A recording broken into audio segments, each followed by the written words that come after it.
Sutlej TV देख रहे दर्शकों का निੱਘਾ स्वागत है। मैं जसनीत सिंह हाजिर हाँ।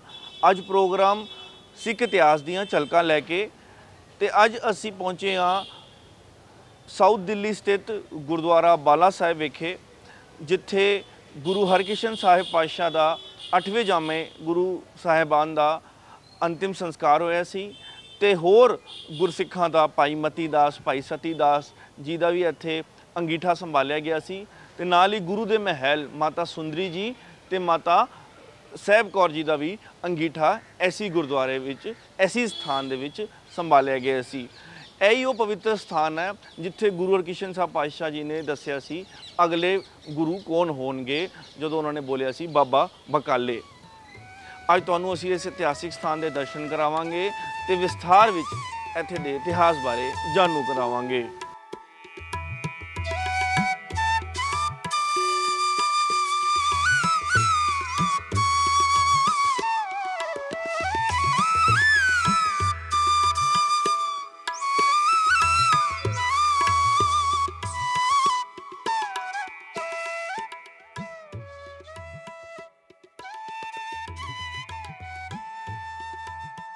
गुरुद्वारा बाला साहब का इतिहास विस्तार से जानने लिए साढ़े नाल मौजूद ने गुरुद्वारा साहब के ग्रंथी जी भाई सुखविंदर सिंह जी।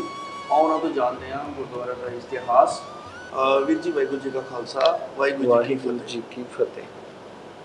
वीर जी साडे ਸਰੋਤਿਆਂ ਨੂੰ थोड़ा दसो विस्तार च कि इत्थे गुरु साहिबान कदों आए दिल्ली। सब तो पहला गुरु हरकृष्ण साहिब सच्चे पातशाह, फिर इस स्थान नाल उन्हां दा किवें इतिहास जुड़दा है।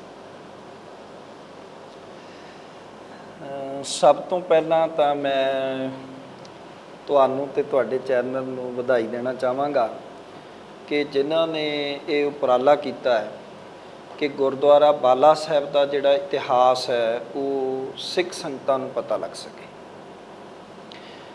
क्योंकि मैं आए दिन जिहड़ा संगतां पासों ये सुनदा भी रहना, जिहड़े इत्थे मत्था टेकण आउंदे ने कई दूरों संगतां कि असीं पहली बार आए हैं। सो गुरु साहिब जी दे गुरु हरकृष्ण साहिब जी दे इतिहास नाल संबंधित गुरुद्वारा साहिब होवे ते केवल गुरु हरकृष्ण साहिब जी दे इतिहास नाल संबंधित गुरुद्वारा साहिब नहीं, इत्थे माता सुंदर कौर जी, माता साहिब कौर जी जिहड़ा है उन्हां दा भी जिहड़ा है वो अंगीठा साहिब हैगे आ। सो ये गुरुद्वारा साहिब तो सारे सिख संगतां नूं पता होना चाहिए सी, पर दिल्ली विच रहण वालियां संगतां नूं भी गुरुद्वारा बाला साहिब के इतिहास बारे नहीं पता। बाहर दीयां संगतां नूं तो बहुत घट पता हैगा। सो तुसीं वधाई दे पात्र हो जिन्हां ने ये उपराला कीता हैगा। जिहड़ा आप जी का सवाल है कि श्री गुरु हरकृष्ण साहिब पातशाह जी वो किवें दिल्ली आए।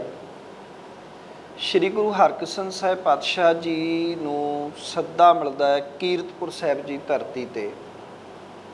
राजा जय सिंह जो दिल्ली के रहने वाले सन, औरंगजेब ने उन्हां दे राही गुरु साहिब जी नूं जिहड़ा है बेनती घल्ली है कि गुरु साहिब दिल्ली आण। राजा जय सिंह जी अपने दीवान परशुराम नूं कीरतपुर साहिब भेजते हैं ते बेनती करते हैं। ते नाल दी नाल राजा जय सिंह जी ये भी गल जिहड़ा औरंगजेब नूं कहिंदे ने कि गुरु हरकृष्ण साहिब जी आउणगे, संगतां नूं दर्शन देणगे, असीं बेनती करांगे उन्हां नूं, पर ये नहीं कि तुसीं जिहड़ा है वो उन्हां नूं धक्के नाल जिहड़ा है वो दिल्ली लिआउण दी कोई गल करो। ठीक है, क्योंकि आपां इतिहास नूं जदों पढ़दे हां तां पिछे इस तरह होया है राजसी दरबार विच, जिवें गुरु अर्जन साहिब जी नूं सद्दा दिता गया लाहौर, जां गुरु हरगोबिंद साहिब जी नूं जहांगीर वेले सद्दा दिता गया ग्वालियर दे किले दी कैद की गल है। सो राजा जय सिंह बड़ा सुचेत बंदा सीगा, उन्हें दीवान परशुराम नूं भेजिया, चिट्ठी लिख के भेजी और सतगुरां नूं बेनती की कि दिल्ली की संगत आप जी के दर्शन चाहती है। सो गुरु हरकृष्ण साहिब महाराज फिर उत्थों जिहड़ा तुरे ने काफले के रूप दे विच तुरे ने। श्री गुरु हरकृष्ण साहिब जी के माता जी भी जिहड़ा है वो नाल आए ने। इतिहास विच जिहड़ा जिक्र मिलता है ਉਹ ਇਹ ਵੀ ਮਿਲਦਾ ਹੈ ਕਿ ਉਹਨਾਂ ਦੇ ਨਾਲ ਦੀਵਾਨ ਦਰਗਾਹ ਮੱਲ ਜਿਹੜੇ ਗੁਰੂ ਸਾਹਿਬ ਜੀ ਦੇ ਕੋਲ ਸੇਵਾ ਕਰਦੇ ਸੀਗੇ, ਦੀਵਾਨ ਦਰਗਾਹ ਮੱਲ ਜੀ ਅਤੇ ਬਾਬਾ ਗੁਰਦਿੱਤਾ ਬਾਬਾ ਬੁੱਢਾ ਸਾਹਿਬ ਜੀ ਦੀ ਵੰਸ਼ ਵਿੱਚੋਂ ਭਾਈ ਗੁਰਦਿੱਤਾ ਜੀ ਉਹ ਆਏ ਨੇ, ਤੇ ਦਿਆਲ ਦਾਸ ਭਾਈ ਗੁਰਦਿੱਤਾ ਜੀ ਦੂਜੇ ਨੇ, ਹਾਂ ਦੂਜੇ ਨੇ। ਅੱਛਾ ਹਾਂ, ਇਸੇ ਕਰਕੇ ਉਹਨਾਂ ਦੇ ਬਾਬਾ ਬੁੱਢਾ ਸਾਹਿਬ ਦੀ ਵੰਸ਼ ਵਿੱਚੋਂ ਮੈਂ ਗੱਲ ਕੀਤੀ ਹੈ। ਤੇ ਭਾਈ ਦਿਆਲ ਦਾਸ ਜੀ ਉਹ ਵੀ ਨਾਲ ਆਏ ਨੇ, ਠੀਕ ਹੈ, ਜਿਹੜੇ ਬਾਅਦ ਚ ਭਾਈ ਦਿਆਲਾ ਜੀ ਬਣਦੇ ਆ। ਹਾਂਜੀ, ਠੀਕ ਹੈ। ਸੋ ਉਹ ਗੁਰੂ ਪਰਿਵਾਰ ਨਾਲ ਜਿਹੜਾ ਹੈ ਉਹ ਜੁੜੇ ਹੋਏ ਨੇ ਪਹਿਲਾਂ ਤੋਂ ਹੀ। ਤੇ ਜਿਹੜਾ ਇਹ ਰਾਜਾ ਸੀਗਾ ਇਹ ਵੀ ਗੁਰੂ ਘਰ ਨਾਲ ਜੁੜਿਆ ਹੋਇਆ ਇਹਨਾਂ ਦਾ ਪਿੱਛੋਂ? ਹਾਂ, ਰਾਜਾ ਜਿਹੜਾ ਹੈ ਉਹ ਗੁਰੂ ਘਰ ਦਾ ਸ਼ਰਧਾਲੂ ਸੀ ਔਰ ਗੁਰੂ ਸਾਹਿਬ ਪ੍ਰਤੀ ਆਸਥਾ ਰੱਖਦਾ ਸੀਗਾ। ਠੀਕ। ਸੋ ਗੁਰੂ ਸਾਹਿਬ ਜੀ ਆਪਣੇ ਨਾਲ ਕਾਫੀ ਸੰਗਤਾਂ ਗੁਰੂ ਸਾਹਿਬ ਜੀ ਦੇ ਨਾਲ ਆਈਆਂ, ਕਾਬਲ ਕੰਧਾਰ ਤੋਂ ਜਿਵੇਂ ਸੰਗਤਾਂ ਆਈਆਂ ਹੁੰਦੀਆਂ ਸੀ। ਤੇ ਗੁਰੂ ਸਾਹਿਬ ਜੀ ਬਨੂੜ ਦੇ ਰਸਤੇ ਆਏ, ਠੀਕ ਹੈ, ਤੇ ਬਨੂੜ ਤੋਂ ਕਿਹਾ ਜਾਂਦਾ ਵੀ ਉੱਥੋਂ ਗੁਰੂ ਸਾਹਿਬ ਜੀ ਨੇ ਫਿਰ ਸੰਗਤਾਂ ਨੂੰ ਮੋੜ ਦਿੱਤਾ ਅੱਗੇ ਪੰਜੋਖਰਾ ਸਾਹਿਬ, ਤੇ ਪੰਜੋਖਰਾ ਸਾਹਿਬ ਤੋਂ ਫਿਰ ਬੰਗਲਾ ਸਾਹਿਬ, ਰਾਜਾ ਜੈ ਸਿੰਘ ਦਾ ਜਿਹੜਾ ਬੰਗਲਾ ਸੀਗਾ, ਜਿਹਨੂੰ ਅੱਜ ਕੱਲ੍ਹ ਬੰਗਲਾ ਸਾਹਿਬ ਆਖਿਆ ਜਾਂਦਾ ਹੈ। ਸੋ ਗੁਰੂ ਸਾਹਿਬ ਜੀ ਇਸ ਤਰ੍ਹਾਂ ਦਿੱਲੀ ਰਾਜਾ ਜੈ ਸਿੰਘ ਦੇ ਬੰਗਲੇ ਵਿੱਚ ਆਣ ਕੇ ਠਹਿਰੇ ਸਨ। ਠੀਕ ਹੈ। ਸੋ ਗੁਰੂ ਸਾਹਿਬ ਫਿਰ ਜੋਤੀ ਜੋਤ ਸਮਾਉਂਦੇ ਨੇ। ਉਸ ਸਮੇਂ ਕਿਹਾ ਜਾਂਦਾ ਹੈ ਜਦੋਂ ਆਪਾਂ ਚੇਚਕ ਦੀ ਬਿਮਾਰੀ ਹੁੰਦੀ ਹੈ, ਹਾਂਜੀ, ਪੈਂਡੈਮਿਕ ਕਹਿ ਲਓ ਅੱਜ ਦੇ ਦੌਰਾਨ ਦੇ ਵਿੱਚ, ਜਿਵੇਂ ਆਪਾਂ ਹੁਣੇ ਕੋਵਿਡ ਤੋਂ ਨਿਕਲੇ ਹਾਂ, ਹਾਂਜੀ, ਉਹ ਫੈਲੀ ਹੋਈ ਸੀ। ਹਾਂਜੀ। ਉਸ ਤੋਂ ਬਾਅਦ ਫਿਰ ਗੁਰੂ ਸਾਹਿਬ ਦੀ ਮਤਲਬ ਜੋਤੀ ਜੋਤ ਸਮਾਉਂਦੇ ਨੇ, ਤੇ ਫਿਰ ਇੱਥੇ ਕਿਵੇਂ ਆਉਂਦੇ ਨੇ? ਹਾਂ, 1664 ਦੀ ਗੱਲ ਹੈ। 1664 ਦੇ ਵਿੱਚ ਦਿੱਲੀ ਦੇ ਵਿੱਚ ਜਿਹੜਾ ਹੈ ਉਹ ਚੇਚਕ ਦੀ ਬਿਮਾਰੀ ਬਹੁਤ ਵੱਡੇ ਪੱਧਰ ਤੇ ਫੈਲੀ ਹੈ। ਹੈਜਾ, ਮਲੇਰੀਆ, ਇਹ ਬਿਮਾਰੀਆਂ ਹੁੰਦੀਆਂ ਰਹਿੰਦੀਆਂ ਸੀਗੀਆਂ। ਗੁਰੂ ਘਰ ਦੀ ਇੱਕ ਪਰੰਪਰਾ ਹੈ। ਥੋੜ੍ਹਾ ਜਿਹਾ ਮੈਂ ਹੋਰ ਪਿਛੋਕੜ ਦੀ ਗੱਲ ਕਰਾਂ ਕਿ ਗੁਰੂ ਅਰਜਨ ਸਾਹਿਬ ਵੀ ਤੁਸੀਂ ਸੁਣਿਆ ਹੋਵੇਗਾ ਇਤਿਹਾਸ ਵਿੱਚ ਕਿ ਲਾਹੌਰ ਵਿੱਚ ਜਦੋਂ ਗਿਲਟੀ ਤਾਪ ਫੈਲਦਾ ਹੈਗਾ, ਹਾਂਜੀ, ਉਦੋਂ ਗੁਰੂ ਅਰਜਨ ਸਾਹਿਬ ਜੀ ਕਾਲ ਪੀੜਤਾਂ ਦੀ ਸੇਵਾ ਵਾਸਤੇ ਉੱਥੇ ਜਾਂਦੇ ਨੇ, ਠੀਕ ਹੈ। ਸੋ ਕਿਸੇ ਤਰ੍ਹਾਂ ਦੀ ਵੀ ਕੋਈ ਮੁਸ਼ਕਿਲ ਆਉਂਦੀ ਹੈ ਤਾਂ ਗੁਰੂ ਘਰ ਹਮੇਸ਼ਾ ਹੀ ਸੇਵਾ ਵਿੱਚ ਤਤਪਰ ਰਿਹਾ। ਇਹਨਾਂ ਦਿਨਾਂ ਵਿੱਚ ਗੁਰੂ ਹਰਕ੍ਰਿਸ਼ਨ ਸਾਹਿਬ ਜੀ ਜਦੋਂ ਦਿੱਲੀ ਆਏ ਤੇ ਚੇਚਕ ਦੀ ਮਹਾਂ ਬਿਮਾਰੀ ਪੂਰੇ ਦਿੱਲੀ ਸ਼ਹਿਰ ਵਿੱਚ ਫੈਲ ਰਹੀ ਸੀ। ਠੀਕ ਹੈ। ਚੇਚਕ ਕਿਸ ਤਰ੍ਹਾਂ ਦੀ ਬਿਮਾਰੀ ਹੈ? ਤੇਜ਼ ਬੁਖਾਰ, ਸਰੀਰ ਉੱਤੇ ਛਾਲੇ ਪੈ ਜਾਣੇ, ਗਲੇ ਵਿੱਚ ਛਾਲੇ ਪੈ ਜਾਣੇ। ਸੋ ਸ਼ਹਿਰ ਦੇ ਵਿੱਚ ਬਹੁਤ ਸਾਰੇ ਲੋਕ ਚੇਚਕ ਨਾਲ ਬਿਮਾਰ ਹੋ ਕੇ ਅਕਾਲ ਚਲਾਣਾ ਕਰਨ ਲੱਗ ਪਏ, ਲਾਸ਼ਾਂ ਦੇ ਢੇਰ ਲੱਗ ਗਏ। ਗੁਰੂ ਹਰਕ੍ਰਿਸ਼ਨ ਸਾਹਿਬ ਜੀ ਨੇ ਆਪਣੇ ਸਿੱਖਾਂ ਨੂੰ ਨਾਲ ਲੈ ਕੇ ਇਹ ਵੀ ਇਤਿਹਾਸਕਾਰ ਕਹਿੰਦੇ ਨੇ ਵੀ ਲਾਸ਼ਾਂ ਦੇ ਸੰਸਕਾਰ ਵੀ ਕੀਤੇ ਜਿਨ੍ਹਾਂ ਨੂੰ ਕੋਈ ਚੁੱਕਣ ਵਾਸਤੇ ਤਿਆਰ ਨਹੀਂ ਸੀ, ਕਿਉਂਕਿ ਚੇਚਕ ਦੀ ਬਿਮਾਰੀ ਇੱਕ ਦੂਜੇ ਤੋਂ ਫੈਲਦੀ ਹੈ, ਕੋਈ ਹੱਥ ਨਹੀਂ ਸੀ ਲਾ ਰਿਹਾ। ਆਪਾਂ ਜਿਸ ਕਾਲ ਵਿੱਚ ਬੈਠੇ ਹਾਂ, ਹੁਣ ਜਿਸ ਸਮੇਂ 'ਚ ਬੈਠੇ ਹਾਂ, ਇਸ ਤੋਂ 2 ਸਾਲ ਪਹਿਲਾਂ ਜੋ ਵਾਪਰਿਆ ਤੁਸੀਂ ਦੇਖਿਆ ਹੀ ਹੈ। ਆਪਣਿਆਂ ਨੂੰ ਛੱਡਤਾ, ਸੰਸਕਾਰ ਨਹੀਂ ਕੀਤਾ, ਸ਼ਮਸ਼ਾਨ ਘਾਟ ਤੋਂ ਬੋਡੀ ਛੱਡ ਕੇ ਭੱਜ ਗਏ। ਗੁਰੂ ਕੇ ਸਿੱਖਾਂ ਨੇ, ਹਾਂ, ਗੁਰੂ ਕੇ ਸਿੱਖਾਂ ਨੇ ਸੰਸਕਾਰ ਕੀਤੇ। ਤਾਂ ਇਹ ਸਾਨੂੰ ਇਹ ਚੀਜ਼ਾਂ, ਇਹ ਸੇਵਾ ਦੀਆਂ ਸਾਨੂੰ ਵਿਰਸੇ 'ਚ ਮਿਲੀ। ਗੁਰੂ ਹਰਕ੍ਰਿਸ਼ਨ ਸਾਹਿਬ ਜੀ ਨੇ ਇਸ ਦਿੱਲੀ ਵਿੱਚ ਜਿਹੜਾ ਉਹ ਲਾਸ਼ਾਂ ਦੇ ਸੰਸਕਾਰ ਕੀਤੇ। ਤੇ ਗੁਰੂ ਹਰਕ੍ਰਿਸ਼ਨ ਸਾਹਿਬ ਜੀ ਦੇ ਪਿਤਾ ਜੀ ਗੁਰੂ ਹਰਿਰਾਏ ਸਾਹਿਬ ਜੀ, ਜਿਨ੍ਹਾਂ ਦਾ ਕਿ ਕੀਰਤਪੁਰ ਸਾਹਿਬ 'ਚ ਦਵਾਖਾਨਾ ਚੱਲਦਾ ਸੀ, ਔਰ ਦਵਾਖਾਨਾ ਵੀ ਇਸ ਪੱਧਰ ਦਾ ਕਿ ਦਾਰਾ ਸਿਕੋ ਵਰਗਿਆਂ ਦਾ ਇਲਾਜ ਜਿਹੜਾ ਉੱਥੇ ਹੁੰਦਾ ਸੀ। ਸੋ ਗੁਰੂ ਸਾਹਿਬ ਦਵਾਈਆਂ ਦੇ ਆਲਰੇਡੀ ਨੌਲੇਜ ਰੱਖਦੇ ਸੀ ਔਰ ਵੈਦ ਵੀ ਚੰਗੇ ਆਪਣੇ ਨਾਲ ਰੱਖਦੇ ਸੀ। ਸੋ ਗੁਰੂ ਸਾਹਿਬ ਜੀ ਫਿਰ ਦਿੱਲੀ ਆਏ ਤਾਂ ਉਹਨਾਂ ਨੇ ਜੋ ਦਸਵੰਧ ਦੀ ਮਾਇਆ ਸਿੱਖਾਂ ਨੇ ਦਿੱਤੀ, ਉਸ ਨਾਲ ਦਵਾਈਆਂ ਤਿਆਰ ਕੀਤੀਆਂ ਔਰ ਦਵਾਈਆਂ ਵੰਡੀਆਂ, ਸੇਵਾ ਕੀਤੀ ਸਾਰੀ। ਹਾਂਜੀ। ਸੋ ਉਹਦੇ ਨਾਲ ਨਾਲ ਗੁਰੂ ਸਾਹਿਬ ਜੀ ਨੇ ਸਿੱਖ ਸੰਗਤਾਂ ਨੂੰ ਜਿਹੜਾ ਹੈ ਉਹ ਦਿੱਲੀ ਵਿੱਚ ਰਹਿ ਕੇ ਬਾਣੀ ਦੇ ਨਾਲ ਜੋੜਿਆ, ਨਾਮ ਜਪਾਇਆ, ਬੰਦਗੀ ਦੀ ਗੱਲ ਕੀਤੀ ਹੈਗੀ ਹੈ। ਕਿਉਂਕਿ ਕਿੰਨਾ ਚਿਰ ਰਹੇ ਗੁਰੂ ਸਾਹਿਬ ਦਿੱਲੀ? ਗੁਰੂ ਸਾਹਿਬ ਜੀ ਜਿਹੜਾ ਹੈ ਦਿੱਲੀ ਵਿੱਚ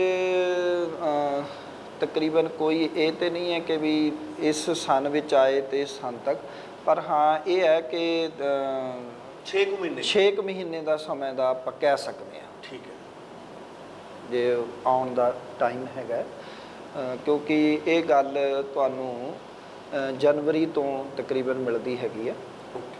ਤੇ ਫਿਰ ਗੁਰੂ ਸਾਹਿਬ ਜੀ ਦੀ ਜੋ ਜੋਤੀ ਜੋਤ ਸਮਾਉਂਦੇ ਨੇ ਉਹ ਅਪ੍ਰੈਲ ਮਹੀਨੇ 'ਚ ਹੈਗਾ।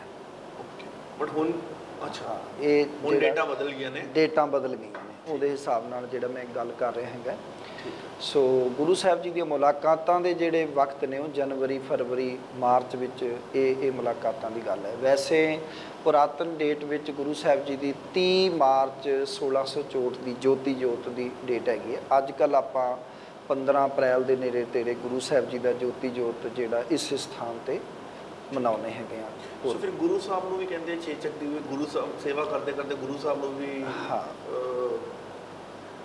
ਜਦੋਂ ਗੁਰੂ ਸਾਹਿਬ ਜੀ ਨੇ ਸੇਵਾ ਕੀਤੀ ਤਾਂ ਜਿਵੇਂ ਆਪਾਂ ਹੁਣੇ ਗੱਲ ਕੀਤੀ ਹੈ ਕਿ ਇਹ ਚੇਚਕ ਦੀ ਬਿਮਾਰੀ ਇੱਕ ਦੂਜੇ ਤੋਂ ਫੈਲਦੀ ਹੈ। ਦੂਜੀ ਗੱਲ, ਇਹ ਉਸ ਉਮਰ ਵਿੱਚ ਤਾਂ ਬਹੁਤ ਫੈਲਦੀ ਹੈ ਜੋ ਗੁਰੂ ਸਾਹਿਬ ਜੀ ਦੀ ਉਮਰ ਹੈਗੀ ਹੈ, ਠੀਕ ਹੈ, ਤਕਰੀਬਨ 8 ਸਾਲ ਦੇ ਨੇੜੇ ਤੇੜੇ ਆਪਾਂ ਕਹਿ ਲਈਏ। ਸੋ ਗੁਰੂ ਸਾਹਿਬ ਜੀ ਨੂੰ ਫਿਰ ਇੱਕ ਦਿਨ ਬਹੁਤ ਤੇਜ਼ ਬੁਖਾਰ ਜਿਹੜਾ ਉਹ ਹੋਇਆ, ਅਤੇ ਬੁਖਾਰ ਦੇ ਨਾਲ ਫਿਰ ਸਾਰੇ ਸਰੀਰ 'ਤੇ ਚੇਚਕ ਦੇ ਦਾਣੇ ਨਿਕਲ ਆਏ, ਛਾਲੇ ਪੈ ਗਏ ਅਤੇ ਮੂੰਹ ਵਿੱਚ ਵੀ ਛਾਲੇ ਹੋ ਗਏ, ਇੱਥੋਂ ਤੱਕ ਕਿ ਬਹੁਤ ਜ਼ਿਆਦਾ ਬੋਲਿਆ ਵੀ ਨਹੀਂ ਸੀ ਜਾ ਰਿਹਾ। ਅਤੇ ਚੇਚਕ ਦੀ ਬਿਮਾਰੀ ਦੇ ਵਿੱਚ ਜਿਹੜਾ ਉਹ ਫਿਰ ਨਾ ਕੁਝ ਖਾਣਾ ਨਾ ਪੀਣਾ, ਹੈ ਨਾ। ਜਦੋਂ ਗਲ ਵਿੱਚ ਛਾਲੇ ਹੋ ਗਏ, ਮਾਤਾ ਜੀ ਕੋਲ ਸਨ। ਫਿਰ ਗੁਰੂ ਸਾਹਿਬ ਜੀ ਨੇ ਇਹ ਜਿਹੜਾ ਭੋਗਲ ਪਿੰਡ ਹੈ, ਗੁਰਦੁਆਰਾ ਬਾਲਾ ਸਾਹਿਬ ਭੋਗਲ ਦੇ ਨੇੜੇ ਹੈਗਾ, ਇੱਥੇ ਵਸੋਂ ਸੀ, ਬਹੁਤ ਪੁਰਾਣਾ ਪਿੰਡ ਹੈਗਾ। ਸੋ ਗੁਰੂ ਸਾਹਿਬ ਜੀ ਇਹਨਾਂ ਇਲਾਕਿਆਂ ਵਿੱਚ ਉਹਨਾਂ ਦਿਨਾਂ ਵਿੱਚ ਸੇਵਾ ਕਰ ਰਹੇ ਸੀ।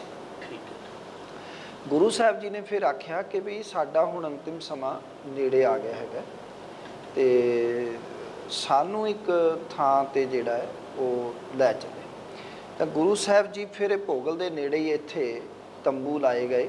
ਇੱਥੇ ਖੇਤ ਸੀਗੇ ਜਮਨਾ ਨਦੀ ਦੇ ਕੰਢੇ 'ਤੇ, ਇੱਥੇ ਤੰਬੂ ਲਾਏ ਗਏ। ਇੱਥੇ ਕਈ ਇਤਿਹਾਸਕਾਰਾਂ ਨੇ ਤੇ ਜ਼ਿਕਰ ਕੀਤਾ ਵੀ 1-2 ਦਿਨ ਗੁਰੂ ਸਾਹਿਬ ਜੀ ਇੱਥੇ ਰਹੇ ਨੇ। ਠੀਕ ਹੈ। ਫਿਰ ਇੱਕ ਦਿਨ ਸਵੇਰ ਨੂੰ ਸਤਿਗੁਰੂ ਪਾਤਸ਼ਾਹ ਜੀ ਮਾਤਾ ਕ੍ਰਿਸ਼ਨ ਕੌਰ ਜੀ ਦੀ ਗੋਦ ਵਿੱਚ ਸਿਰ ਰੱਖਿਆ ਹੋਇਆ, ਲੇਟੇ ਹੋਏ ਨੇ। ਅਤੇ ਉਸ ਵੇਲੇ ਫਿਰ ਗੁਰੂ ਸਾਹਿਬ ਜੀ ਦਾ ਜਦੋਂ ਅੰਤਿਮ ਸਮਾਂ ਨੇੜੇ ਆਇਆ ਅਤੇ ਗੁਰੂ ਸਾਹਿਬ ਜੀ ਨੇ ਸਿੱਖ ਸੰਗਤਾਂ ਨੂੰ ਕਿਹਾ ਸਾਡਾ ਹੁਣ ਅੰਤਿਮ ਸਮਾਂ ਨੇੜੇ ਹੈ ਅਤੇ ਗੁਰਤਾ ਗੱਦੀ ਦੀਆਂ ਜਿਹੜੀਆਂ ਰਸਮਾਂ ਨੇ ਉਹ ਕਰਨੀਆਂ ਨੇ। ਕਿਉਂਕਿ ਇਹ ਗੱਲ ਚੇਤੇ ਰੱਖੋ ਕਿ ਸਿੱਖ ਧਰਮ ਦੇ ਵਿੱਚ ਗੁਰੂ ਨਾਨਕ ਸਾਹਿਬ ਜੀ ਨੇ ਜਿਹੜੀ ਗੱਲ ਕੀਤੀ ਹੈ ਉਹ ਬੜੇ ਕਮਾਲ ਦੀ ਕੀਤੀ ਹੈ ਕਿ ਗੁਰਿਹਾਈ ਜਿਹੜੀ ਹੈ ਉਹ ਹਰ ਗੁਰੂ ਸਾਹਿਬਾਨ ਨੇ ਜਿਉਂਦੇ ਜੀ ਦਿੱਤੀ ਹੈ। ਬਿਲਕੁਲ ਤਾਂ ਕਿ ਕੋਈ ਦੁਬਦਾ ਨਾ ਪੈ ਸਕੇ ਕੌਮ ਵਿੱਚ। ਠੀਕ ਹੈ। ਗੁਰੂ ਨਾਨਕ ਸਾਹਿਬ ਜੀ ਨੇ ਗੁਰ ਚੇਲੇ ਰਹਿ ਰਾਸ ਕੀ ਨਾਨਕ ਸਲਾਮਤ ਥੀਮਦਾ ਜਿਉਂਦੇ ਜੀ ਆਪਣੀ ਸਲਾਮਤੀ ਦੇ ਵਿੱਚ ਗੁਰੂ ਸਾਹਿਬ ਜੀ ਨੇ। ਜਿਵੇਂ ਆਪਾਂ ਇਸਲਾਮ ਦੇ ਵਿੱਚ ਦੇਖਦੇ ਹਾਂ ਕਿ ਜਦੋਂ ਮੁਹੰਮਦ ਸਾਹਿਬ ਦੁਨੀਆ ਤੋਂ ਜਾਂਦੇ ਨੇ ਅਤੇ ਉਸ ਤੋਂ ਬਾਅਦ ਕਈ ਖਲੀਫਾ ਹੋ ਜਾਂਦੇ ਨੇ, ਕਈ ਦਾਅਵੇਦਾਰ ਹੋ ਜਾਂਦੇ ਨੇ। ਫਿਰ ਉਹਨਾਂ ਦੇ ਜਿਹੜੇ ਜਵਾਈ ਸੀਗੇ ਅਲੀ ਹੋਣੀ, ਕਈ ਉਹਨਾਂ ਨੂੰ ਖਲੀਫਾ ਮੰਨਦੇ ਸੀ, ਕਈ ਫਿਰ ਮਾਰ ਕੁਟਾਈ ਹੋਈਆਂ, ਕਈ ਜੰਗਾਂ ਹੋਈਆਂ, ਐਸੀ ਕਰਕੇ। ਹਾਂਜੀ। ਪਰ ਗੁਰੂ ਸਾਹਿਬ ਨੇ ਇੱਕਦਮ ਹਰ ਚੀਜ਼ ਪਰਫੈਕਟ ਤਰੀਕੇ ਨਾਲ ਦੱਸਿਆ ਕਿ ਅਗਲੇ ਗੁਰੂ ਕੌਣ ਹੋਣਗੇ। ਹਾਂਜੀ, ਜਿਉਂਦੇ ਜੀ ਮਤਲਬ ਗੁਰੂ ਸਾਹਿਬ ਜੀ ਨੇ ਦਿੱਤੀ ਹੈ। ਔਰ ਤੁਸੀਂ ਦੇਖੋਗੇ ਇਤਿਹਾਸ ਵਿੱਚ ਕਿ ਇਸ ਸੰਸਾਰ ਤੋਂ ਸਰੀਰਕ ਪੱਖ ਤੋਂ ਜਾਣ ਤੋਂ ਕਿਸੇ ਨੇ 1 ਹਫ਼ਤਾ ਪਹਿਲਾਂ, 2 ਦਿਨ ਪਹਿਲਾਂ, ਠੀਕ ਹੈ, 3 ਦਿਨ ਪਹਿਲਾਂ, ਇਸ ਤਰ੍ਹਾਂ ਗੁਰਤਾ ਗੱਦੀ ਮਹਾਰਾਜ ਬਖਸ਼ਦੇ ਰਹੇ। ਠੀਕ ਹੈ। ਸੋ ਗੁਰੂ ਹਰਕ੍ਰਿਸ਼ਨ ਸਾਹਿਬ ਜੀ ਨੇ ਵੀ ਜਦੋਂ ਸੰਗਤਾਂ ਨੇ ਫਿਰ ਇਹ ਕਿਹਾ ਮਹਾਰਾਜ ਵੀ ਤੁਸੀਂ ਜੇ ਸਰੀਰਕ ਚੋਲਾ ਤਿਆਗਣ ਲੱਗੇ ਹੋ ਹੈ ਨਾ, ਤਾਂ ਫਿਰ ਸਾਨੂੰ ਕਿਹਦੇ ਲੜ ਲਾ ਕੇ ਚੱਲੇ ਹੋ। ਤਾਂ ਫਿਰ ਗੁਰੂ ਹਰਕ੍ਰਿਸ਼ਨ ਸਾਹਿਬ ਜੀ ਨੇ ਫਿਰ ਇਸ ਪਾਵਨ ਸਥਾਨ 'ਤੇ ਫਿਰ ਗੁਰੂ ਸਾਹਿਬ ਜੀ ਨੇ ਇਹ ਗੱਲ ਆਖੀ ਕਿ ਬਾਬਾ ਬਸੇ ਗ੍ਰਾਮ ਬਕਾਲੇ। ਗ੍ਰਾਮ ਬਕਾਲੇ। ਸੋ ਇਹ ਬੜੇ ਕਮਾਲ ਦੀ ਗੱਲ ਸੀ। ਔਰ ਉਸ ਵੇਲੇ ਦੀ ਸਮੇਂ ਦੀ ਨਜ਼ਾਕਤ ਨੂੰ ਦੇਖਦਿਆਂ ਹੋਇਆਂ, ਕਿਉਂਕਿ ਇਹ ਪੱਖ ਤੁਸੀਂ ਧਿਆਨ ਵਿੱਚ ਰੱਖਣਾ ਹੈ ਕਿ ਸੱਦਾ ਔਰੰਗਜ਼ੇਬ ਵੱਲੋਂ ਆਇਆ ਹੈ ਔਰ ਕਿਤੇ ਨਾ ਕਿਤੇ ਰਾਮ ਰਾਏ ਵੱਲੋਂ ਵੀ ਜਿਹੜਾ ਹੈ, ਜੇ ਇਤਿਹਾਸ ਦੇ ਪਿਛੋਕੜ 'ਤੇ ਜਾਓਗੇ ਤਾਂ ਇਹ ਗੱਲਾਂ ਚੱਲ ਰਹੀਆਂ। ਔਰੰਗਜ਼ੇਬ 'ਤੇ ਪ੍ਰੈਸ਼ਰ ਪਾਇਆ ਜਾ ਰਿਹਾ ਕਿ ਗੁਰਤਾ ਗੱਦੀ ਮੈਨੂੰ ਨਹੀਂ ਦਿੱਤੀ, ਮੇਰੇ ਛੋਟੇ ਭਰਾ ਨੂੰ ਦਿੱਤੀ ਗੁਰੂ ਹਰਿਰਾਏ ਸਾਹਿਬ ਜੀ। ਠੀਕ ਹੈ। ਸੋ ਔਰੰਗਜ਼ੇਬ ਮੁਲਾਕਾਤ ਤਾਂ ਕਰਨਾ ਚਾਹੁੰਦਾ ਹੀ ਸੀਗਾ ਅਤੇ ਗੁਰੂ ਘਰ ਦੇ ਕਿਸੇ ਵੀ ਨਾਲ ਮੇਰੀ ਮੁਲਾਕਾਤ ਹੋਵੇ। ਠੀਕ ਹੈ। ਸੋ ਗੁਰੂ ਹਰਕ੍ਰਿਸ਼ਨ ਸਾਹਿਬ ਜੀ ਨੇ ਬੜੇ ਸੋਹਣੇ ਢੰਗ ਨਾਲ ਅਤੇ ਸੰਗਤਾਂ ਨੂੰ ਵੀ ਪਤਾ ਲੱਗ ਜਾਏ ਅਤੇ ਗੁਰੂ ਸਾਹਿਬ ਜੀ ਨੇ ਆਖਿਆ ਬਾਬਾ ਬਸੇ ਗ੍ਰਾਮ ਬਕਾਲੇ। ਹੁਣ ਇਸ ਗੱਲ ਨੂੰ ਨੇੜਲੀ ਸਿੱਖ ਸੰਗਤ ਜਾਣਦੀ ਹੈ ਕਿ ਜੋ ਬਕਾਲੇ ਵਿੱਚ ਨੇ ਉਹ ਗੁਰੂ ਤੇਗ ਬਹਾਦਰ ਸਾਹਿਬ ਜੀ ਨਹੀਂ ਬਾਬਾ ਬਕਾਲੇ ਵਿੱਚ, ਠੀਕ ਹੈ। ਉਹਨਾਂ ਦੇ ਬਾਬਾ ਜੀ ਲੱਗਦੇ ਸੀ ਰਿਸ਼ਤੇ ਵਿੱਚ, ਕਿਉਂਕਿ ਤਾਇਆ ਜੀ ਵੀ ਲੱਗਦੇ ਸੀ ਉਹਨਾਂ ਦੇ, ਮੇਰੇ ਖਿਆਲ ਨਾਲ। ਨਹੀਂ, ਹਾਂਜੀ, ਉਹਨਾਂ ਦੇ ਦਾਦਾ ਜੀ ਉਹ ਲੱਗਦੇ ਸਨ ਗੁਰੂ ਹਰਗੋਬਿੰਦ ਸਾਹਿਬ ਜੀ ਦੇ ਬੇਟੇ ਸਨ, ਗੁਰੂ ਤੇਗ ਬਹਾਦਰ ਸਾਹਿਬ। ਹਾਂ, ਗੁਰੂ ਤੇਗ ਬਹਾਦਰ ਸਾਹਿਬ ਜੀ ਜਿਹੜੇ ਨੇ ਉਹ ਗੁਰੂ ਹਰਗੋਬਿੰਦ ਸਾਹਿਬ ਜੀ ਦੇ ਸਭ ਤੋਂ ਛੋਟੇ ਸਪੁੱਤਰ ਸਨ, ਹਾਂਜੀ, ਸਾਹਿਬਜ਼ਾਦੇ ਸਨ। ਠੀਕ। ਸੋ ਗੁਰੂ ਹਰਗੋਬਿੰਦ ਸਾਹਿਬ ਜੀ ਦੇ ਸਭ ਤੋਂ ਵੱਡੇ ਜੋ ਸਾਹਿਬਜ਼ਾਦੇ ਸਨ ਉਹ ਬਾਬਾ ਗੁਰਦਿੱਤਾ ਜੀ ਸੀ। ਹਾਂਜੀ, ਬਾਬਾ ਗੁਰਦਿੱਤਾ ਜੀ ਦੇ ਫਿਰ ਅੱਗੇ ਦੋ ਸਾਹਿਬਜ਼ਾਦੇ ਹੁੰਦੇ ਨੇ, ਆਪਣਾ ਧੀਰਮਲ ਤੇ ਗੁਰੂ ਹਰਿਰਾਏ ਸਾਹਿਬ, 7ਵੇਂ ਪਾਤਸ਼ਾਹ। ਫਿਰ ਗੁਰੂ ਹਰਿਰਾਏ ਸਾਹਿਬ ਜੀ ਦੇ ਦੋ ਸਾਹਿਬਜ਼ਾਦੇ ਰਾਮ ਰਾਏ ਤੇ ਗੁਰੂ ਹਰਕ੍ਰਿਸ਼ਨ ਸਾਹਿਬ ਮਹਾਰਾਜ। ਸੋ ਬਾਬਾ ਗੁਰਦਿੱਤਾ ਜੀ ਅਤੇ ਉਹਨਾਂ ਦੇ ਛੋਟੇ ਭਰਾ, ਠੀਕ ਹੈ, ਗੁਰੂ ਤੇਗ ਬਹਾਦਰ ਸਾਹਿਬ ਤੇ ਗੁਰੂ ਹਰਕ੍ਰਿਸ਼ਨ ਸਾਹਿਬ ਮਹਾਰਾਜ।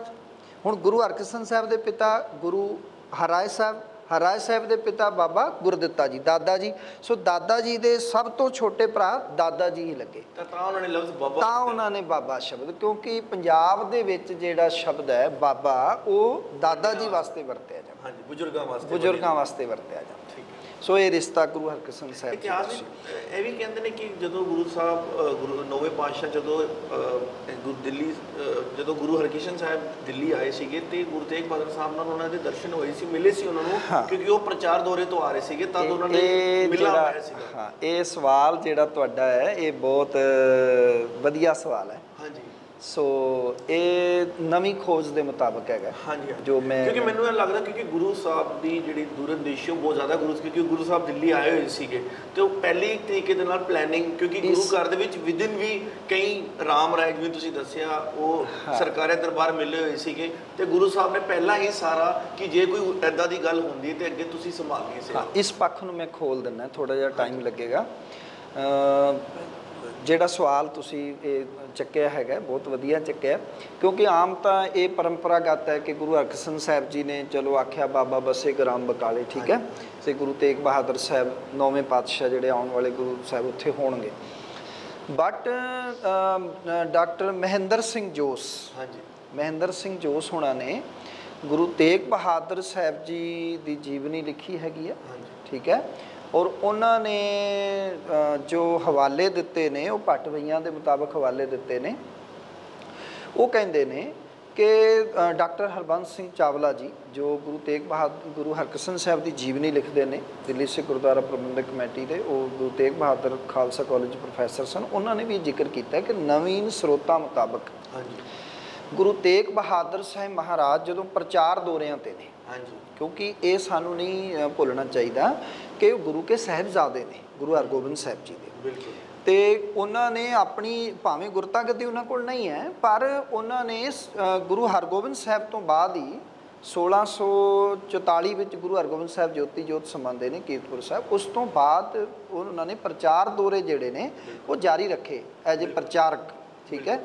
ਸੋ ਉਹ ਕਈ ਵਾਰ ਪ੍ਰਚਾਰ ਦੌਰਿਆਂ ਤੇ ਗਏ ਨੇ। ਜਦੋਂ ਗੁਰੂ ਹਰਕ੍ਰਿਸ਼ਨ ਸਾਹਿਬ ਦਿੱਲੀ ਵਿੱਚ ਨੇ ਤਾਂ ਉਹਨਾਂ ਦੀ ਮੁਲਾਕਾਤ ਜਿਹੜੀ ਹੈ ਇਹ ਮਾਰਚ ਮਹੀਨੇ ਵਿੱਚ ਭਾਈ ਨਾਨੂ ਦੀ ਧਰਮਸ਼ਾਲਾ ਵਿੱਚ ਹੋਈ ਦੱਸੀ ਜਾਂਦੀ ਹੈ। ਭਾਈ ਨਾਨੂ ਦੀ ਧਰਮਸ਼ਾਲਾ, ਨਾਨੂ ਭਾਈ ਨਾਨੂ ਜੀ ਹੋਏ ਨੇ। ਸੋ ਉਹਨਾਂ ਦੀ ਧਰਮਸ਼ਾਲਾ ਵਿੱਚ ਇਹ ਮੁਲਾਕਾਤ ਹੋਈ ਦੱਸੀ ਜਾਂਦੀ ਹੈ। ਦਿੱਲੀ ਵਿੱਚ ਜਗ੍ਹਾ ਕਿਹੜੀ ਹੈ ਉਹ ਅੱਜ ਦੇ ਵਿੱਚ, ਉਹ ਕਿਹੜੀ ਜਗ੍ਹਾ? ਉਹ ਜਗ੍ਹਾ ਹਜੇ ਖੋਜ ਦੇ ਅਧੀਨ ਹੈ, ਮੈਂ ਕਹਿ ਸਕਦਾ, ਤੇ ਉਹਨੂੰ ਲੱਭੋ। ਭੱਟਵਈਆਂ ਦੇ ਵਿੱਚ ਸਾਨੂੰ ਇਹਦਾ ਸਰੋਤ ਮਿਲਦਾ ਤੇ ਮੈਂ ਸੰਗਤਾਂ ਨੂੰ ਦੱਸਦਾ, ਭੱਟਵਈਆਂ ਮੋਸਟ ਆਥੈਂਟਿਕ ਸੋਰਸ ਹੈਗਾ ਸਿੱਖ ਇਤਿਹਾਸ ਦਾ, ਕੰਟੈਂਪਰੇਰੀ ਜਿਹਨੂੰ ਅਸੀਂ ਮੰਨਦੇ ਹਾਂ। ਹਾਂਜੀ ਹਾਂ। ਸੋ ਉੱਥੇ ਮੁਲਾਕਾਤ ਹੁੰਦੀ ਹੈ। ਬਿਲਕੁਲ। ਔਰ ਇਹ ਬੜੀ ਮੀਟਿੰਗ ਅਹਿਮ ਸੀਗੀ। ਜੀ।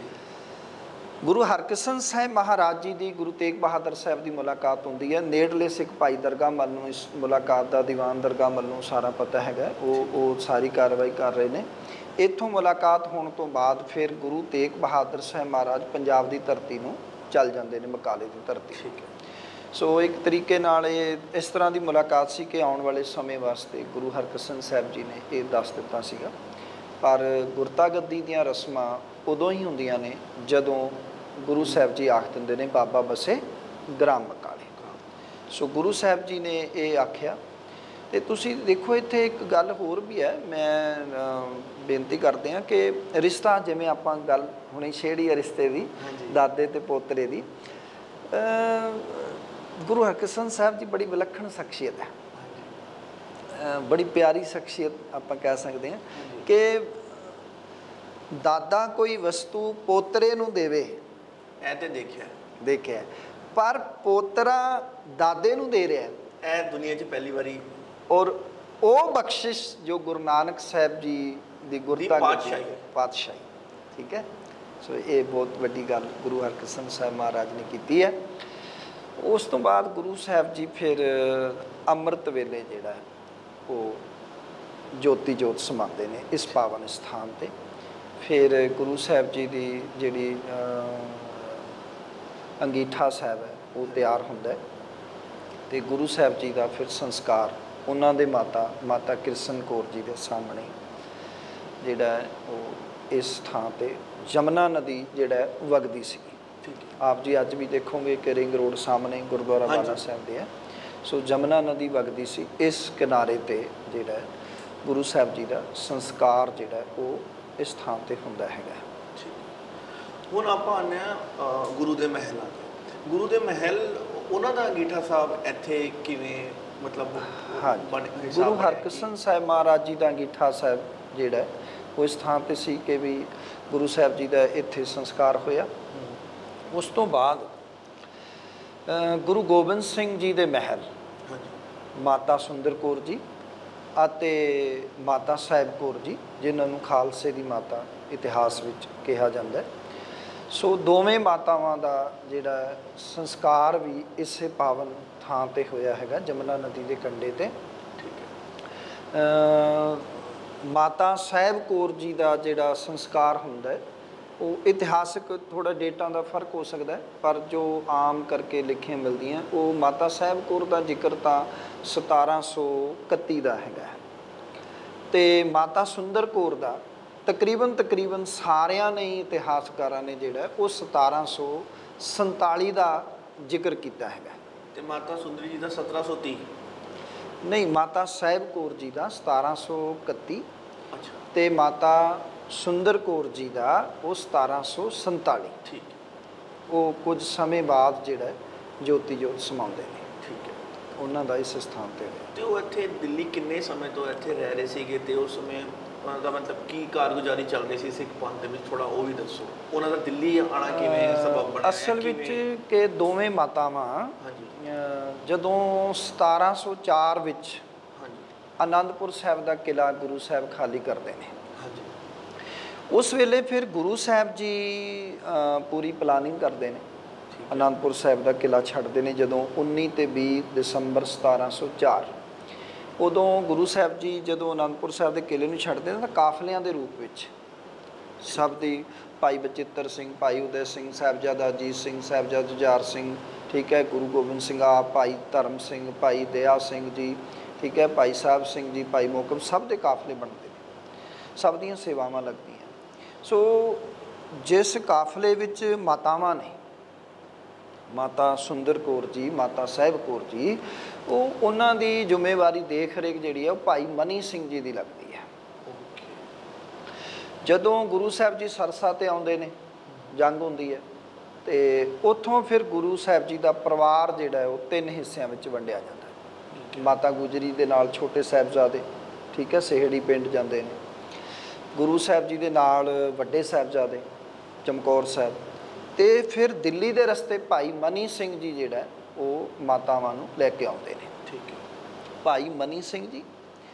ਅਤੇ ਦਿੱਲੀ ਦਾ ਜਿਹੜਾ ਸਿੱਖ ਹੈ ਭਾਈ ਲੱਖੀ ਸਾਹਿਬ ਵਣਜਾਰਾ ਜੀ, ਰਿਸ਼ਤੇਦਾਰ ਨੇ ਦੋਵੇਂ। ਹਾਂਜੀ, ਠੀਕ ਹੈ। ਸੋ ਗੱਲ ਵੱਡੀ ਹੋ ਜਾਏਗੀ ਤਾਂ ਕਰਕੇ ਮੈਂ ਹਾਂਜੀ, ਸੋ ਮੈਂ ਸਾਰੇ ਮਾਤਰ ਹੀ ਗੱਲ ਕਰ ਰਿਹਾ। ਅਤੇ ਉਹਨਾਂ ਨੂੰ ਪਤਾ ਸੀਗਾ ਔਰ ਸੁਰੱਖਿਅਤ ਥਾਂ ਸੀਗੀ, ਤਾਂ ਕਰਕੇ ਭਾਈ ਸਾਹਿਬ ਜੀ, ਭਾਈ ਮਨੀ ਸਿੰਘ ਜੀ ਮਾਤਾਵਾਂ ਨੂੰ ਲੈ ਕੇ ਦਿੱਲੀ ਪਹੁੰਚਣ ਵਿੱਚ ਕਾਮਯਾਬ ਹੋਏ। ਉਦੋਂ ਤੋਂ 1704 ਦਸੰਬਰ, ਠੀਕ ਹੈ, ਜਦੋਂ ਵੀ ਮਤਲਬ ਇਹ ਤਾਂ ਦਸੰਬਰ ਦੀਆਂ ਘਟਨਾਵਾਂ ਹੈਗੀਆਂ, ਸੋ 1705 ਵੀ ਦਿੱਲੀ ਪਹੁੰਚਣ ਤੱਕ ਹੋ ਸਕਦਾ ਸ਼ੁਰੂਆਤੀ ਦੌਰ ਵਿੱਚ, ਜਨਵਰੀ ਦੇ ਆਪਾਂ ਕਹਿ ਲਈਏ, ਤਾਂ ਇੱਥੇ ਪੁੱਜੇ ਨੇ ਦੋਵੇਂ ਮਾਤਾਵਾਂ। ਤੇ ਫਿਰ ਗੁਰੂ ਸਾਹਿਬ ਜੀ ਜਦੋਂ ਖਿਦਰਾਣੇ ਦੀ ਢਾਬ ਨੂੰ ਜਿੱਤ ਕੇ ਮੁਕਤਸਰ ਸਾਹਿਬ ਵਾਲੀ ਜੰਗ ਤੇ ਦਮਦਮੇ ਜਾ ਕੇ ਕਮਰ ਕੱਸੇ ਖੋਲਦੇ ਨੇ, ਜੋ ਸਾਡਾ ਅੱਜ ਕੱਲ੍ਹ ਤਖਤ ਸਾਹਿਬ ਹੈਗਾ, ਉੱਥੇ ਜਾ ਕੇ ਫਿਰ ਮਾਤਾਵਾਂ ਇੱਕ ਵਾਰ ਫਿਰ ਭਾਈ ਮਨੀ ਸਿੰਘ ਨਾਲ ਗੁਰੂ ਸਾਹਿਬ ਨੂੰ ਮਿਲਦੀਆਂ ਨੇ। ਜਿੱਥੇ ਗੁਰੂ ਸਾਹਿਬ ਨੂੰ ਪੁੱਛਦੀਆਂ ਨੇ ਸਾਹਿਬਜ਼ਾਦੇ ਕਿੱਥੇ ਨੇ, ਉੱਥੇ ਪਤਾ ਲੱਗਦਾ ਕਿ ਇਨ ਪੁੱਤਰਨ ਕੇ ਸੀਸ ਪਰਿਵਾਰ ਦੀ ਸੁਖ ਚਾਰ ਮੂਏ ਤੋਂ ਕਿਆ ਹੁਆ ਜੀਵਿਤ ਕਈ ਹਜ਼ਾਰ। ਅੱਛਾ, ਇਹ ਦਮਦਮਾ ਸਾਹਿਬ, ਇਹ ਦਮਦਮਾ ਸਾਹਿਬ ਤਖਤ ਸਾਹਿਬ ਤੇ ਗੱਲ ਹੋਈ ਹੈ। ਫਿਰ ਗੁਰੂ ਸਾਹਿਬ ਜੀ ਦਮਦਮਾ ਸਾਹਿਬ ਤੋਂ ਹਜੂਰ ਸਾਹਿਬ ਜਾਂਦੇ ਨੇ। ਠੀਕ ਹੈ। ਇਹ ਇਤਿਹਾਸ ਵਿੱਚ ਜ਼ਿਕਰ ਮਿਲਦਾ ਹੈ ਕਿ ਹਜੂਰ ਸਾਹਿਬ ਮਾਤਾ ਸਾਹਿਬ ਕੌਰ ਜੀ ਨਾਲ ਜਾ ਰਹੇ ਨੇ। ਠੀਕ ਹੈ। ਮਾਤਾ ਸੁੰਦਰੀ ਜੀ ਨੂੰ ਗੁਰੂ ਸਾਹਿਬ ਦਿੱਲੀ ਭੇਜਦੇ ਨੇ। ਮਾਤਾ ਸੁੰਦਰੀ ਜੀ ਦਿੱਲੀ ਵਿਖੇ ਜਿੱਥੇ ਹਵੇਲੀ ਹੈ, ਅੱਜ ਕੱਲ੍ਹ ਤੇ ਗੁਰਦੁਆਰਾ ਸਾਹਿਬ ਬਣ ਗਿਆ ਗੁਰਦੁਆਰਾ ਮਾਤਾ ਸੁੰਦਰੀ ਜੀ, ਉੱਥੇ ਮਾਤਾ ਸੁੰਦਰੀ ਜੀ ਦੀ ਹਵੇਲੀ ਹੁੰਦੀ ਸੀ। ਠੀਕ ਹੈ। ਸੋ ਉੱਥੇ ਮਾਤਾ ਜੀ ਆਣ ਕੇ ਰਹਿੰਦੇ ਨੇ। ਮਾਤਾ ਸਾਹਿਬ ਕੌਰ ਜੀ ਗੁਰੂ ਸਾਹਿਬ ਦੇ ਨਾਲ ਹਜੂਰ ਸਾਹਿਬ ਜਾਂਦੇ ਨੇ। ਇਤਿਹਾਸਿਕ ਥਾਂ ਉੱਥੇ ਹੈਗੇ ਮਾਤਾ ਸਾਹਿਬ ਕੌਰ ਜੀ ਦੇ ਨਾਮ 'ਤੇ। ਫਿਰ ਮਾਤਾ ਸਾਹਿਬ ਕੌਰ ਜੀ ਨੂੰ ਗੁਰੂ ਸਾਹਿਬ ਜੀ ਆਪਣਾ ਅੰਤਿਮ ਸਮਾਂ ਜਦੋਂ ਗੁਰੂ ਸਾਹਿਬ ਦਾ ਨੇੜੇ ਆਉਂਦਾ ਹੈਗਾ 1708 ਵਿੱਚ ਜੋਤੀ ਜੋਤ ਸਮਾਉਣ ਤੋਂ ਪਹਿਲਾਂ 5 ਸ਼ਸਤਰ ਦੇ ਕੇ ਗੁਰੂ ਸਾਹਿਬ ਜੀ ਫਿਰ ਨਾਲ 5 ਸ਼ਸਤਰ ਦੇ ਕੇ ਸਿੰਘ ਭੇਜ ਕੇ ਨਾਲ ਤੇ ਮਾਤਾ ਸੁੰਦਰ ਕੌਰ ਜੀ ਦੇ ਕੋਲ ਦਿੱਲੀ ਭੇਜ ਦਿੰਦੇ ਨੇ। ਗੁਰੂ ਸਾਹਿਬ ਜੀ 1708 ਵਿੱਚ ਜੋਤੀ ਜੋਤ ਸਮਾਉਂਦੇ ਨੇ। ਗੁਰਤਾ ਗੱਦੀ ਗੁਰੂ ਗ੍ਰੰਥ ਸਾਹਿਬ ਨੂੰ ਦਿੰਦੇ ਨੇ। ਸਭ ਸਿੱਖਾਂ ਨੂੰ ਕੋ ਹੁਕਮ ਹੈ ਗੁਰੂ ਮਾਨਿਓ ਗ੍ਰੰਥ। ਮਾਤਾ ਸੁੰਦਰੀ ਜੀ ਮਾਤਾ ਸਾਹਿਬ ਕੌਰ ਜੀ ਜਿਹੜਾ ਬੜੇ ਪਿਆਰ ਨਾਲ ਦੋਵੇਂ ਇੱਕੋ ਥਾਂ ਤੇ ਆਪਣੀ ਹਵੇਲੀ ਵਿੱਚ ਰਹਿੰਦੇ ਨੇ। ਠੀਕ ਹੈ। 1708 ਤੋਂ ਬਾਅਦ 1747 ਵਿੱਚ ਮਾਤਾ ਸੁੰਦਰ ਕੌਰ ਜੀ ਜੋਤੀ ਜੋਤ ਸਮਾਉਂਦੇ ਨੇ। ਠੀਕ ਹੈ। ਹੁਣ ਇਸ ਪੀਰੀਅਡ ਵਿੱਚ ਕਈ ਹੁਕਮਨਾਮੇ ਮਾਤਾ ਸੁੰਦਰ ਕੌਰ ਜੀ ਜਾਰੀ ਕਰਦੇ ਨੇ, ਕਈ ਹੁਕਮਨਾਮੇ ਸਿੱਖ ਸੰਗਤਾਂ ਦੇ ਨਾਂ ਮਾਤਾ ਸਾਹਿਬ ਕੌਰ ਜੀ ਜਾਰੀ ਕਰਦੇ ਨੇ। ਠੀਕ ਹੈ। ਮੈਂ ਕਹਿ ਦਿਆਂ ਕਿ ਕੁੱਲ ਉਮਰ ਜਿਹੜੀ ਹੈ ਉਹ ਮਾਤਾ ਸੁੰਦਰੀ ਜੀ ਦੀ, ਮਾਤਾ ਸੁੰਦਰ ਕੌਰ ਜੀ ਦੀ ਤਕਰੀਬਨ 80 ਕੁ ਸਾਲ ਦੀ ਹੈਗੀ ਹੈ। ਮਾਤਾ ਸੁੰਦਰੀ ਜੀ ਗੁਰੂ ਗੋਬਿੰਦ ਸਿੰਘ ਜੀ ਤੋਂ ਤਕਰੀਬਨ 1 ਸਾਲ ਛੋਟੇ ਸੀ। 1666 ਜਿਹੜਾ ਹੈ ਉਹ ਪ੍ਰਕਾਸ਼ ਗੁਰੂ ਗੋਬਿੰਦ ਸਿੰਘ ਮਹਾਰਾਜ ਦਾ ਹੁੰਦਾ, 1667 ਵਿੱਚ ਮਾਤਾ ਸੁੰਦਰੀ ਜੀ ਦਾ ਹੁੰਦਾ ਹੈ। ਠੀਕ ਹੈ। ਸੋ 80 ਸਾਲ ਬਣਦੇ ਤੇ ਉਹਦੇ ਵਿੱਚ 40 41 42 ਸਾਲ ਗੁਰੂ ਸਾਹਿਬ ਜੀ ਤੋਂ ਬਾਅਦ 8 ਵਿੱਚ ਗੁਰੂ ਸਾਹਿਬ ਜੋਤੀ ਜੋਤ ਸਮਾਉਂਦੇ, ਮਾਤਾ ਜੀ 47 ਵਿੱਚ।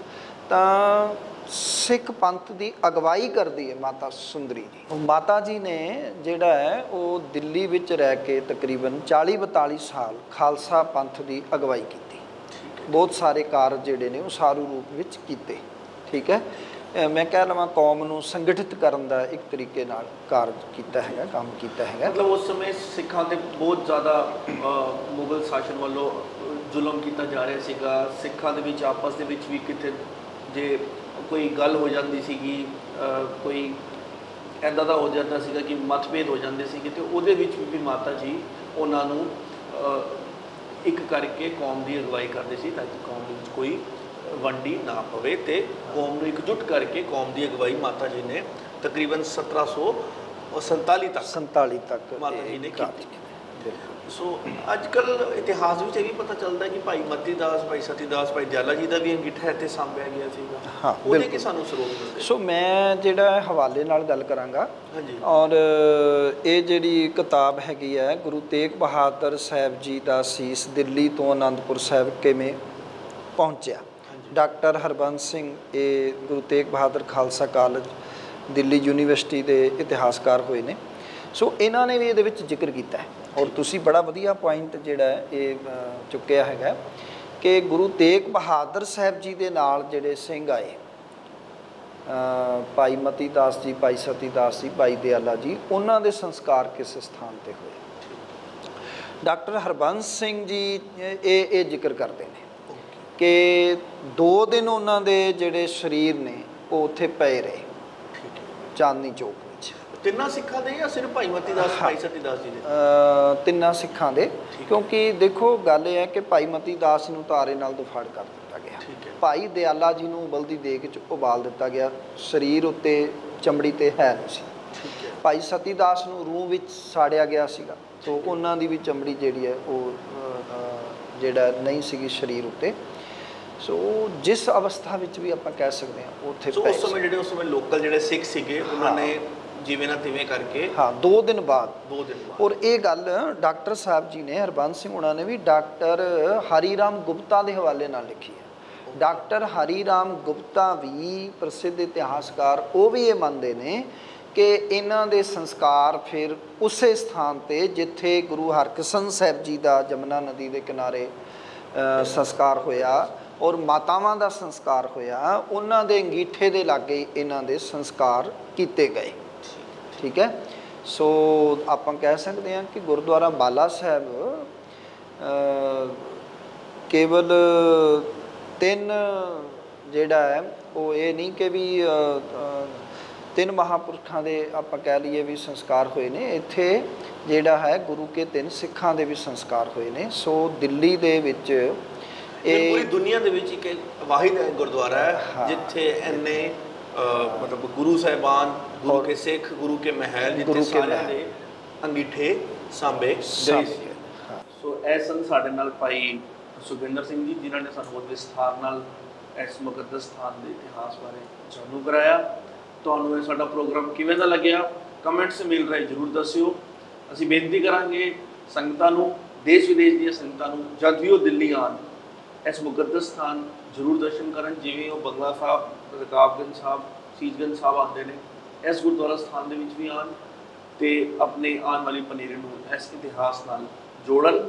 ਤੁਹਾਨੂੰ ਇਹ ਸਾਡਾ ਪ੍ਰੋਗਰਾਮ ਕਿਵੇਂ ਦਾ ਲੱਗਿਆ ਕਮੈਂਟਸ 'ਚ ਮਿਲ ਰਹੇ ਜ਼ਰੂਰ ਦੱਸਿਓ। ਅੱਜ ਦੇ ਲਈ ਬਸ ਇੰਨਾ ਹੀ। ਦੇਖਦੇ ਰਹੋ ਸਤਲੁਜ TV। ਸਤਿ ਸ਼੍ਰੀ ਅਕਾਲ।